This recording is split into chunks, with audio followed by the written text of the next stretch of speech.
Hello and welcome to the Calmcast, a time to feel calm and think clearly. I'm Claire Downham, the Queen of Calm, a transformational life coach. I was a burnt out head teacher who finally made the journey to calm after years of trying, and I want to prevent you from having to do the same. The Calmcast is a series of short explorations, gently guiding you back to your natural state, which is calm and clarity. Just listen like you would listen to music, with an open mind and curiosity. There's nothing else to do. Now let's relax into today's episode. So today I'm talking about self-identity and hoping to explore how that is linked to stress and burnout. But let's start by just considering self-identity and what that actually means. I suppose it's just what we think about ourselves, isn't it? Who we think we are. And notice the use of the word think twice there. Because who we think we are is not the same as who we actually are. And I think as you start to see the separation between those two things, who we think we are and who we actually are, a whole world of different experiences can open up for us. My own journey into burnout into excessive amounts of stress and eventually burnout was a lot to do with how I thought about myself. It was a lot to do with me not feeling really that I could be good enough until I had reached certain points in my life.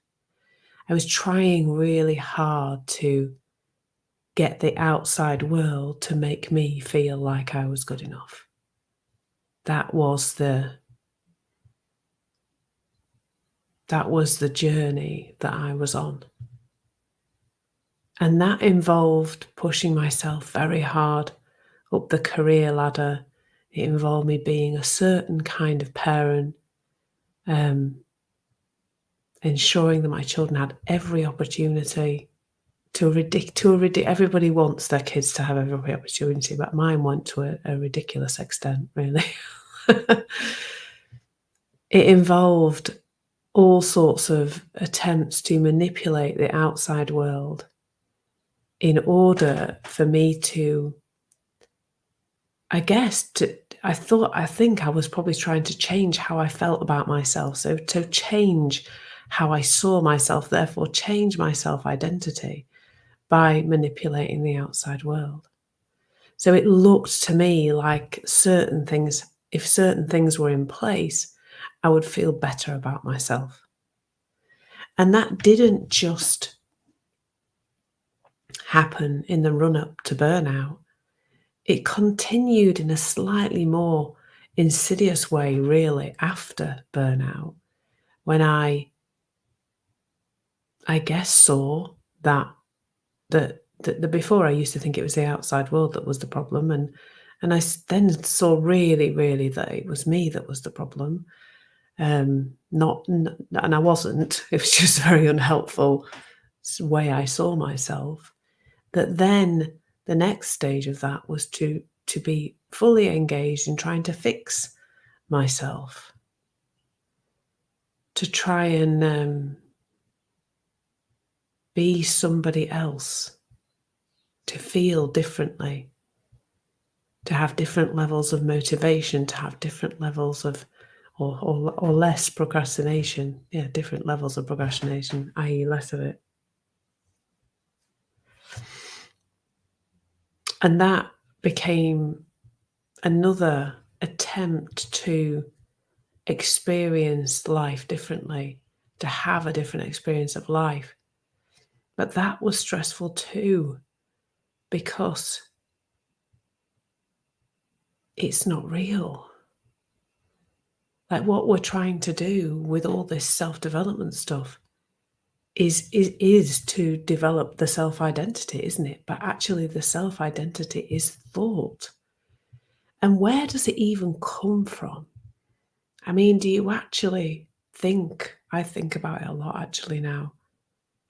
Not in a nitpickety way, not in an analytical way, not in a poke around in the past way, but who I think I am, my self-identity, your self-identity, all our self-identities are just a product of our conditioning.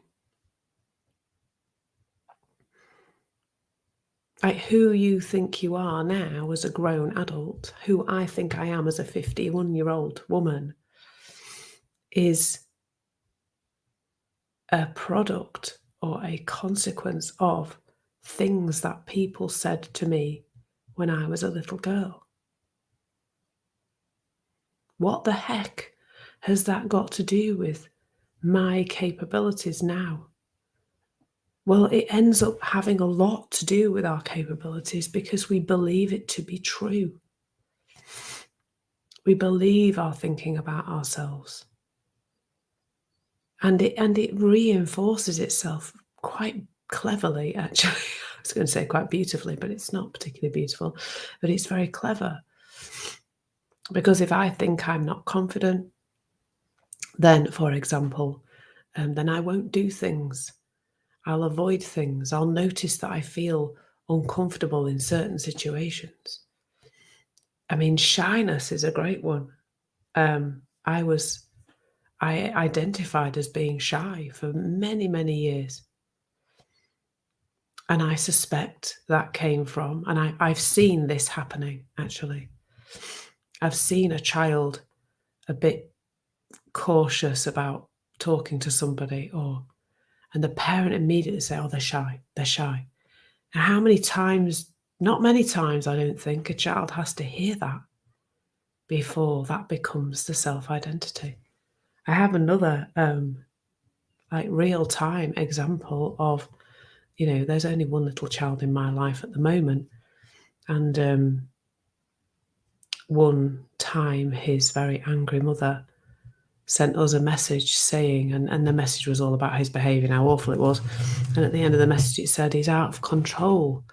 And a matter of weeks later, probably not even a month later, we had a conversation with the child where we asked him about why he'd done something, and he said, "Because I'm out of control." Now, I don't know how many times his mother had said that to him,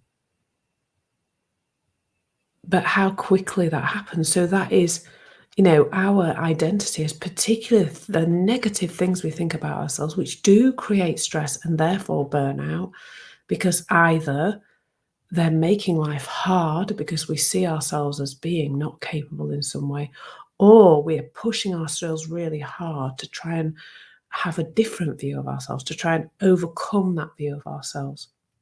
So again, there's a pushing and a pushing and a pushing, which leads to stress and then burnout.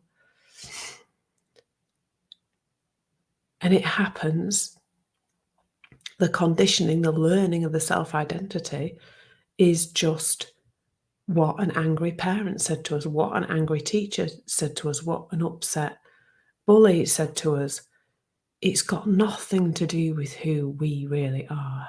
Who you really are is peace and love and wisdom and everything I know you're looking for outside of you. It's underneath, not outside.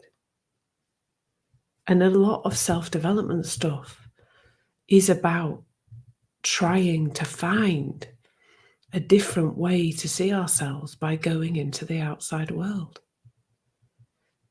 So we're perfect, whole and well, and then there's this layer of self-identity over the top of that. And then we go out further, away from what's already inside us. And there's something magical that happens when we start to see When we just start to poke a little bit at the self-identity, when we just start to get a little bit questioning, when we start to really focus on our awareness around what we are actually capable of, that this here is saying we're not, that's a place to play with this. Where can you get curious? Where can you notice?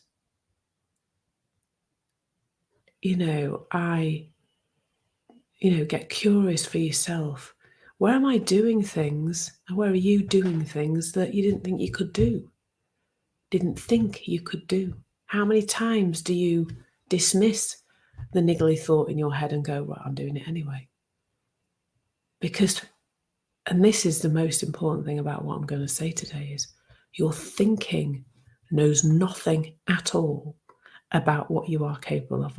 Your self-identity is just a script that has been running in your head for so long that it looks downright true, but it is not. And there is a possibility for all of us to start to see past the thinking that we have about ourselves, to allow the self-identity to die. And what's underneath that is more amazing than you could ever imagine. And it's available to us all whenever we're ready to start seeing it. Thank you so much for listening. There's nothing to do now but bring some awareness to how this is working out in your life. Listen regularly to experience longer and longer periods of calm. This has been the Calmcast with Claire Downham, Queen of Calm. Take care and keep listening.